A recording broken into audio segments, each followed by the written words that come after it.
A invasão microbiana está vinculada a causas espirituais, excetuados os quadros infecciosos pelos quais se responsabiliza a ausência da higiene comum, as depressões criadas em nós por nós mesmos, nos domínios do abuso de nossas forças, seja adulterando as trocas vitais do cosmo orgânico pela rendição ao desequilíbrio, seja estabelecendo perturbações em prejuízo dos outros, plasmam nos tecidos fisiopsicossomáticos que nos constituem o veículo de expressão determinados campos de ruptura na harmonia celular. Verificada a disfunção, toda a zona atingida pelo desajustamento se torna passível de invasão microbiana, qual praça desguarnecida, porque as sentinelas naturais não dispõem de bases necessárias à ação regeneradora que lhes compete,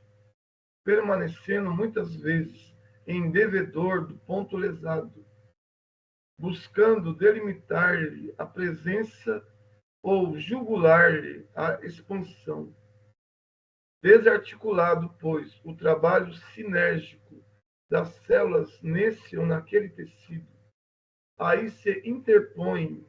as unidades mórbidas, quais as do câncer, que nessa doença imprimem acelerado ritmo de crescimento a certos agrupamentos celulares entre as células sãs do órgão em que se instalem, causando tumorações invasoras e metastáticas, compreendendo-se, porém, que a mutação no início obedeceu a determinada distonia originária da mente, cujas vibrações sobre as células desorganizadas tiveram o efeito das projeções de raio-x ou de irradiações ultravioleta em aplicações impróprias. Emerge então a moléstia por estado secundário em largos processos de desgaste ou devastação pela desarmonia a que compele a usina orgânica a esgotar-se debalde na tarefa ingente da própria reabilitação no plano carnal, quando o enfermo, sem atitude de renovação moral, sem humildade e paciência, espírito de serviço e devotamento ao bem, não consegue assimilar as correntes benéficas do amor divino que circulam, incessantes, em torno de todas as criaturas,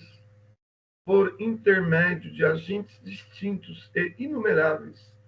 a todas estimulando para o máximo aproveitamento da existência na Terra. Quando o doente, porém, adota comportamento favorável a si mesmo pela simpatia que instila no próximo, as forças físicas encontram sólido apoio nas radiações de solidariedade e reconhecimento que absorve de quantos lhe recolhem o auxílio direto ou indireto, conseguindo circunscrever a disfunção aos neoplasmas benignos, que ainda respondem à influência organizadora dos tecidos adjacentes. Sob o mesmo princípio de relatividade, a funcionar inequívoco entre doença e doente, temos a incursão da tuberculose e da lepra, da brucelose e da amebíase, da endocardite bacteriana e da cardiopatia chagásica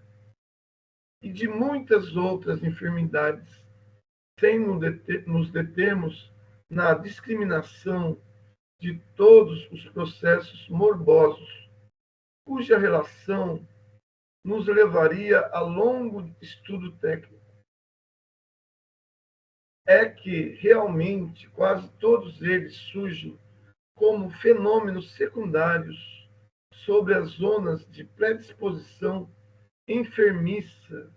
que formamos em nosso próprio corpo, pelo desequilíbrio de nossas forças mentais, a gerarem rupturas ou soluções de continuidade nos pontos de interação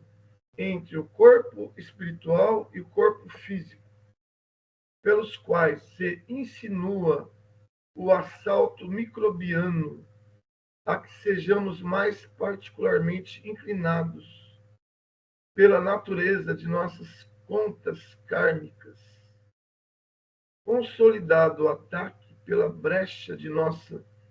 vulnerabilidade, aparecem as moléstias sintomáticas ou assintomáticas, estabilizando-se ou irradiando-se conforme as disposições da própria mente, que trabalham não para refazer a defensiva orgânica em supremo esforço de reajuste, ou que, por automatismo, admite ou recusa, segundo a posição em que se encontra, no princípio de causa e efeito, a intromissão desse ou daquele fator patogênico, destinado a expungir dela, em forma de sofrimento, os resíduos do mal correspondentes ao sofrimento por ela implantado na vida ou no corpo dos semelhantes. Não será lícito, porém, esquecer que o bem constante gera o bem constante, e que, mantida a nossa movimentação infatigável no bem, todo o mal por nós amontoados se atenua gradativamente, desaparecendo ao impacto das vibrações de auxílio nascidas a nosso favor, em todos aqueles aos quais dirijamos a mensagem de entendimento e amor puro, sem necessidade expressa de recorrermos ao concurso da enfermidade para eliminar os resquícios de treva que, eventualmente, se nos incorporem ainda ao fundo mental. Amparo aos outros cria amparo a nós próprios, motivo porque os princípios de Jesus, desterrando de nós animalidade e orgulho,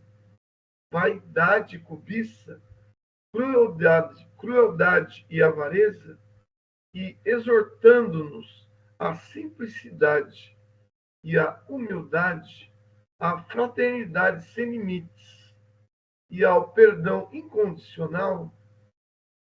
estabelecem, quando observados, a imunologia perfeita em nossa vida interior, fortalecendo-nos o poder da mente na autodefensiva contra todos os elementos destruidores e degradantes que nos cercam e articulando-nos as possibilidades imprescindíveis à evolução para Deus. Pedro Leopoldo, 29 de junho de 58.